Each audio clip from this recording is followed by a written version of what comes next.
Uganda, in spite of its natural resources, is an underdeveloped country with most of its population living in poverty. The high costs of living, fuel, food prices, and lack of efficient medical care have seen the people of Uganda grapple with finding ways to make a living and look after their families.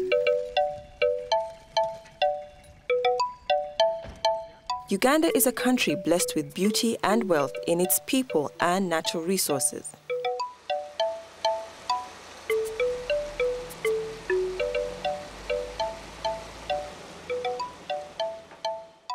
Western Uganda lies in the arm of the Great Rift Valley. It is within this region that the discovery of oil and gas in commercially viable quantities was made. In 2006, the confirmation of the existence of commercial reserves of oil in the country was made. The discovery of oil and gas is good news for Uganda's economy. The question as to how much oil there is difficult to estimate until the prospects are fully appraised and development plans have been completed. The recoverable resources so far are up to 1 billion barrels, and there are chances that 1 billion more could still be discovered. The consumption of petroleum in Uganda is at the value of $320 million per year. With the discovery of oil and gas in Uganda, the benefits to the country would be potentially great, the most important being Uganda, a landlocked country, would no longer be dependent on foreign oil and aid. There would be more revenue to invest into developing the country. As a result, job creation and employment. There would be better living standards. There would be development of infrastructure, and subsequently, fast-tracking social transformation of the country. The Petroleum Exploration and Production Department is the technical arm in the ministry that oversees the upstream petroleum sector in the country.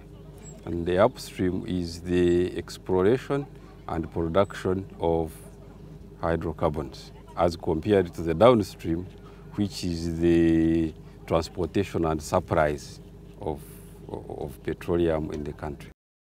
The Albertine Graben is an area known for its national parks and high biodiversity spots. For that reason alone, the oil and gas process will be a complex one due to where the resources are located. Oil and gas exploration has and still is being carried out by the oil companies.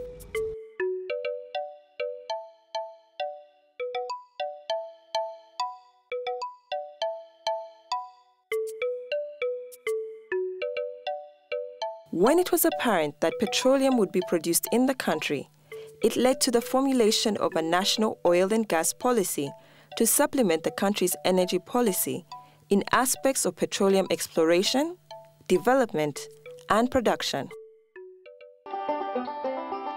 Many people believe that once oil or gas is found, simply punching a hole in the ground will allow it to flow. In reality, drilling a well is a complex process involving 10 to 30 different service companies, each one adhering to stringent around-the-clock scheduling, safety, and environmental practices. Understanding how a well is drilled goes a long way toward understanding why producing oil and gas takes so much time and money. Hydrocarbons were created from organically rich deposits subjected to tremendous heat and pressure. This same pressure has kept the hydrocarbons locked in the formation for millions of years. The first task is to prepare the location. This starts with building a road for access to the site, clearing the area where the rig will sit, and providing infrastructure for water and electricity. To prevent contamination of the soil or water table during drilling, an earthen pit is dug and lined with a thick layer of plastic to hold rock cuttings and drilling mud.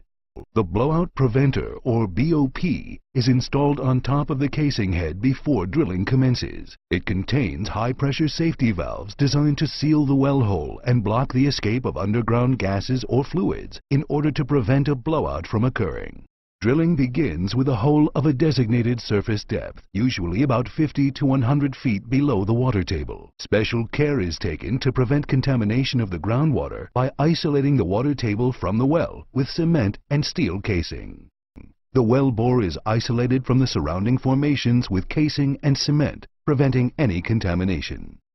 The final step is to install a pump jack or production wellhead called a Christmas tree on the well. It is then time to produce the well and plan for any future field development.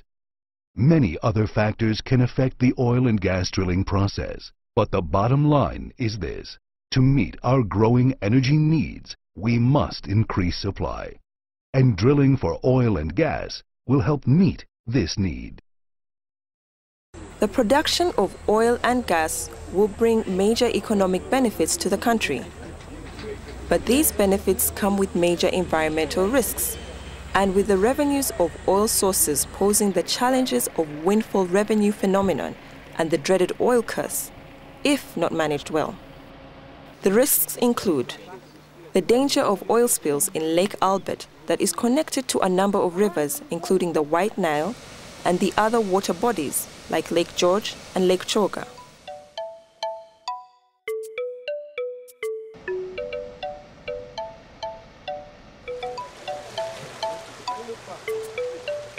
The force of the vibrations caused by underwater drilling could destroy fish habitats and cause a great loss financially to the local fishermen. An oil spill will destroy the freshwater resource system, a mistake that could take decades to rectify at a high cost. There are political consequences from oil spills, as Uganda shares these water bodies with other countries: the Democratic Republic of Congo, DRC, in the west, Egypt and Sudan in the north. International relationships can become quite strained when freshwater resources are put in danger.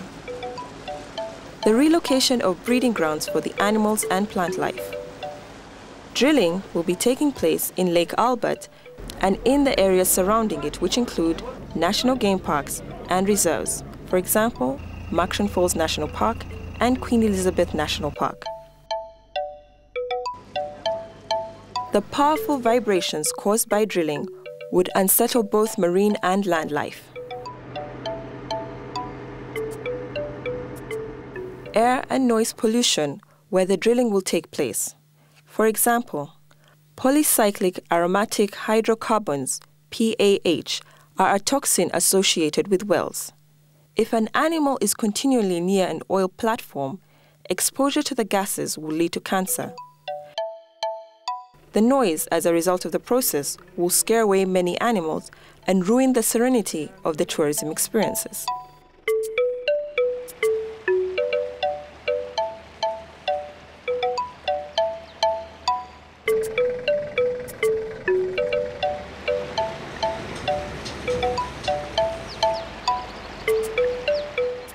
The climatic impact arising from the burning off of natural gas on the ozone layer that can lead to high carbon emissions and global warming. The impact on the soils, vegetation, and farming.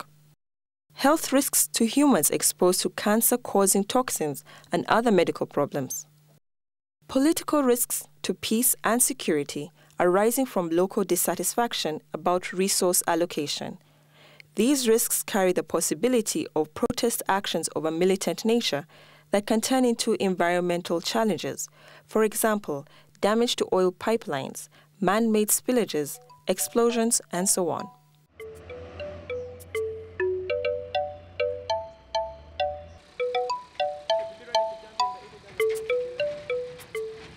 The economic benefits of oil and gas production will be significant. The reduction of Uganda's dependence on foreign oil and aid, the revenues for the government, generation of higher economic growth and job creation. But before any oil exploration and production starts, the oil companies must work with Nema, who provide the framework on how best the environment will be preserved and protected before, during, and after oil production. The National Environment Management Authority, Nema, is a statutory regulatory body that is charged with the protection of Uganda's environment. Uganda has got an elaborate law, a very, very elaborate law on environment. Apart from the constitution, which essentially the constitution prescribes in a general way principles and objectives for environmental management in Uganda, we have got a framework law on environment, the National Environment Act, CAP 153. But also we have got regulations. Of particular interest here are regulations on impact assessment, which regulations require that the development of that nature must be subjected to an environmental impact assessment, where the pros and cons are looked into, the possibility of the project being carried or the program being carried out without having adverse impact on the environment.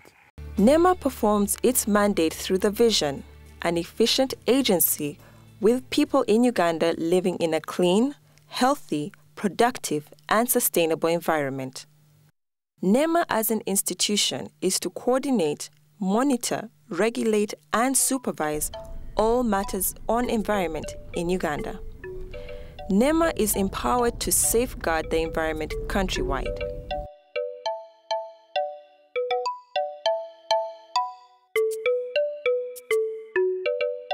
Most of the drilling areas, oil drilling areas, are actually in the national parks. So from our part as the custodians of the wildlife heritage, we have the interests of the animals and their habitats. Now, Nema looks at the wider environment and how oil drilling is going to impact, not only what's on the land, but also what is in the ground in terms of water. And Talo is the